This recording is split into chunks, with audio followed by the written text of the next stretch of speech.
Welcome to another quick review from Ultimate DIY, and today we are going to do not only a quick review, quick unboxing, but we're also going to do a quick installation video as well.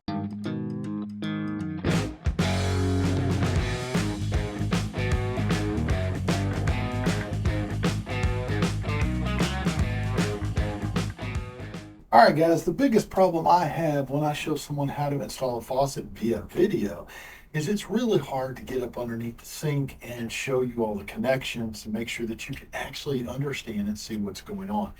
So I have built a little demo sink, I call it, which is open on all sides, just basically made out of 2x4s with a sink in the center so that it's wide open, and I can show you exactly how to install something like this product here.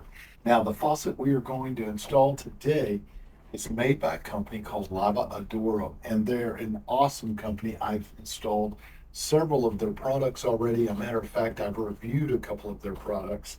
They're just a really all-around, well-made faucet system. Now, this is going to be the Curtura series, which is Curtura. Now, it is going to come in two versions. You're going to have the larger with the pull-out that you use in the main sink, and you can have this version, which we're going to install today, which works really great on, say, a prep station. So the nice thing about being able to have two different types here, like for the small sink and for the large sink, is if you're doing a remodel, now you can make everything match and it looks fantastic.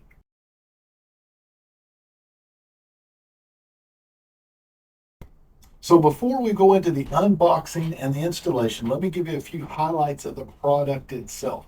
Now, this is going to have a spout that kind of comes up and curves. It's going to be able to rotate 360 degrees. It is going to have a ceramic disc cartridge, is rated at 600,000 uses. The entire body of the actual faucet is made of brass. Now, this system is going to look good whether it is farmhouse, modern, or vintage. Now, when it comes to the finish, it's going to have multiple layers of finish coated on it, which means that it's not going to get fingerprinted real easy, dirty real easy. It's not going to rub off real easy. Now, I will tell you, they recommend not to use abrasive scratch pads and things like that. Use just gentle soap, water, sponge to clean it up. But one of the big things is the water lines and everything are pre-installed, which means it's going to be extremely quick to install this. I'll just simply flip it up right here. You're going to have your instruction manual right off the top with the model number, very top. Now, the one thing I will tell you about the instructions on this is the print is very adequate. It's not too small, easy to read. The pictures and diagrams are extremely easy to follow. Now, this one is going to be the gold series. They have it in 2 or 3 different colors. You're going to pull it out. The first thing I'm going to tell you is it's good and heavy. This is not a lightweight. This is what I was talking about, the spout. It swivels all the way around. That's a really cool thing. It has a very nice little diffuser right here at the very top that can be changed out or cleaned if it gets clogged. The handle is very articulating and strong. I love the way it actually moves, a single handle. Now, here are your 2 water lines. You're going to have your hot, which is going to be red. You're going to have blue, which is going to be your cold water. Now, this is a very important piece right here, guys. More modern ones today are coming with this type of a piece here, and they have the little tightening screws. They have a slot. Let me show you how this works. The old ones in the old days, by the way, did not have these little screws. They did not have this opening here. And when you would put these on underneath the sink and you have the back of the actual basin coming down, you could not hardly get to these, and you had to use what's called a basin wrench. It's extremely painful. This makes it very easy. So I'm going to take this off for a minute and show you what the slot or how the slot works. When you go to take this on or put this on, you're going to put it down in the hole of your sink. You'll go underneath and you're simply going to take these, slide them on like that. And usually these are very small threaded here, so it takes a second to get this lined up. There we go, that will work fine. And you just simply slide this up as close as you can get it. Now I will back these off before I put this on so that they're back here. Get it up as snug as I can, and then you just simply tighten the screws and that holds it in place. And you don't have to use a basin wrench to try to get this tight. It eliminates the use of that tool. It makes it extremely easy in tight quarters. So guys, that's pretty much it. That's everything you're going to get. And this is what we're going to go install real quick. So let's go ahead and bring the sink in. Let's get this thing installed.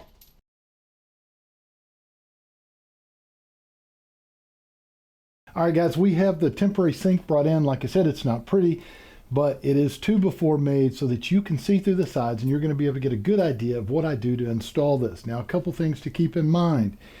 When you have these are going to be your shutoffs. They're going to be coming out of the wall. Left should be hot, right should be cold, like I said earlier. If you have a drip in these, when you pull the hose off, you probably need to go ahead and replace them. Most of the time, these are going to be 3/8, but that is not always a guarantee, so be sure that you check and make sure. Now, if you are going to install these, if you are going to be installing the top lines, make sure that you're not bending or torquing this. If you are, use an open-end adjustable wrench and hold it into place while you tighten so that you do not put unnecessarily too much torque on it and bend the line. Very important. Now, the tools that you're going to need are very simple, like open-end adjustable wrenches. I've got 3, 2 smaller and a large one. You're also going to need some open-end adjustable pliers, just like this, so that you can grab a hold of things. Really, outside of that, on this particular one, that's about all you're going to really need right now. It's very simple. You should not even need Teflon on these because these are going to have the little O-rings inside of the actual lines that you get. So what I'm going to do now is just flip the whole sink around so that you can see the backside, because right now this is where the faucet's going to go here. I'm going to turn it around, bring the camera down a little so you can watch me connect everything. So let's do that. All right, so let's go ahead and take it out of the box and we're going to start installing. So your instruction manual's right there. We're going to leave it aside. Really don't need that. I've done so many of them. I'll pull it out and I'm going to set this over here. Now, like I said, the back that goes against the wall is actually facing you right now so that you can see. You've got your 2 lines and we have this. So all we really need to do is take this off. Now you're also going to see that you have a couple of little washers, a steel one and a rubber one. I generally put the rubber one on top, leave it, and I will put the steel one on bottom.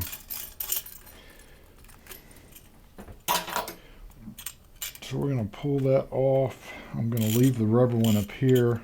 So once we pull it off, you're going to take that piece, set it over to the side for a second. This is going to be the other washer that's going to go from the underneath. I like to leave the rubber on top to help protect my surface. And you're just simply going to feed it down the hole just like that and kind of get this somewhat centered. Now you don't have to worry about this because remember it goes 360 degrees, but you want to have your spout, on the right like it is here. You don't want it over here. And I try to center it. A lot of times what I will do is take a tape measure and I will measure from one side to the wall and from this side to the wall. Make sure I get it exactly right, where it looks right. Now the one other tool that I did not mention that you're probably going to need is either going to be a regular Phillips screwdriver, and in some cases it'll be easier to get behind the actual basin itself with this, or you can use a power screwdriver like this. Now remember, these are going to tighten up on the top to hold it, so you need to back these screws off so that you can actually tighten it. And I get them all the way down pretty much right there like that. I will do them all the same. You obviously don't want to torque something in the wrong direction,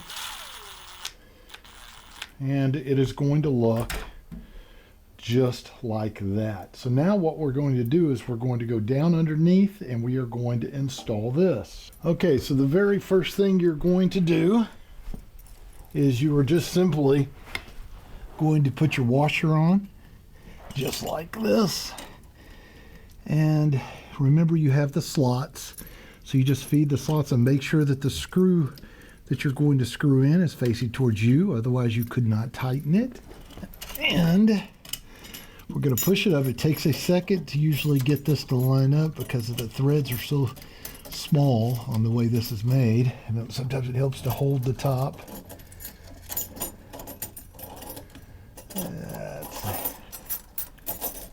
See, it's trying to cross thread, so you got to kind of play with it. There it goes. I feel it. And then you just spin it.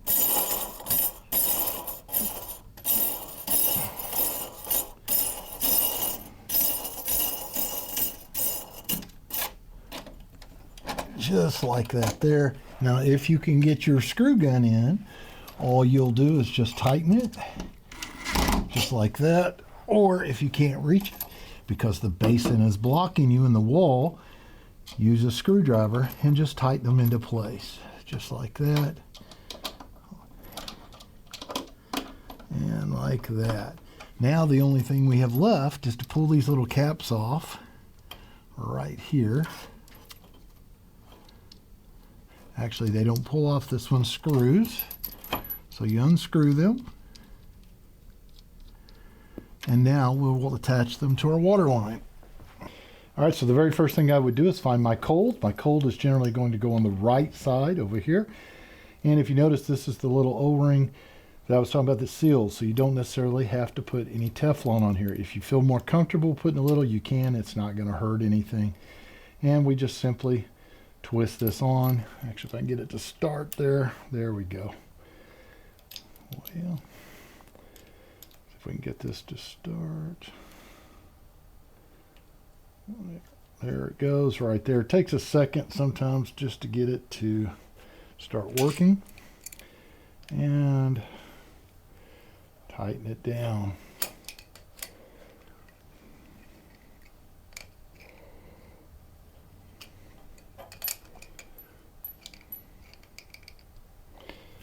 Just like that. And you don't have to tighten it real tight, but you want it snug. You don't want it leaking. Now this is quarter turn. With it turned sideways away from the line, coming out means that it's off. On, this point will face the line. Now what we're going to do is take our hot water side, which will generally be on the left as you're looking at it. As you're seeing the screen, it's on your right. And we're going to do the same thing.